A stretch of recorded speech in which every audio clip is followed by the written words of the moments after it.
জনপ্রিয় টলিউড অভিনেতা রাহুল এর মৃত্যুতে এবার অজরে কাঁদলেন জনপ্রিয় নায়িকা শ্রাবন্তী।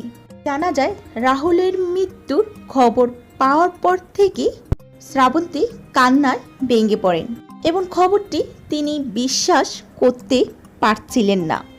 তিনি আবেগ আপ্লুত হয়ে জানান, কিছুদিন আগেই তারা একসঙ্গে ওটিটি সিরিজে কাজ করেছেন এবং তাদের একে অপরের নায়ক হওয়ার কথা ছিল। শ্রাবন্তী সহ টলিউডের জনপ্রিয় সব তারকারা রাহুলের এই শেষ মুহূর্তে উপস্থিত ছিলেন সবাই। আজ দুপুরে তার মরদেহ নিয়ে আসা হয় নিজ বাসভবনে, আর সেখানে যেন এক হৃদয় বিদারক দৃশ্য সৃষ্টি হয়। আর এই প্রিয় অভিনেতাকে শেষ বিদায় দিতে তারকাদের মেলা, তাও কিনা শোকের মেলা। এখানে অসংখ্য তারকা রয়েছে, কিন্তু নেই কোনো আনন্দ, রয়েছে দুঃখ, কষ্ট আর একজন প্রিয় সহকর্মীকে চিরবিদায় দেয়া। শুধু তারকার পরিচালক নয়, দূর থেকে অসংখ্য ভক্তরাও এসেছে তাকে শেষ বিদায় দিতে। রাহুলের মরদেহ বাড়িতে আসতে আসতে কান্নায় ভেঙে পড়ে তার দীর্ঘদিনের সহকর্মীরা।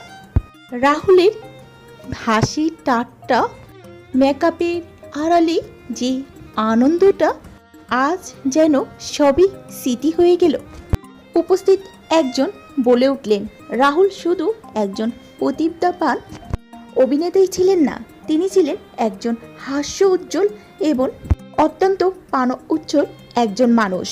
সে যে আমাদেরকে ছেড়ে এভাবে চলে যাবে এটা যেন ভাবতেই পাচ্ছি না। ফুল হাতে সব তারকারা তাকে শেষ বিদায় জানাচ্ছে। তার আকর্ষণ এই মৃত্যুতে টলিউডের এক অপূরণীয় ক্ষতি হলো বলে মনে করে সংশ্লিষ্টরা।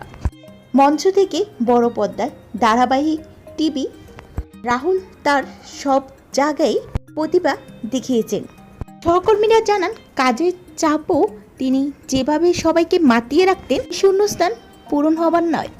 পারিবারিক ও ধর্মীয় রীতি মেনে কেওড়াতলা শ্মশানে তার শেষকৃত্য সম্পন্ন হয়েছে।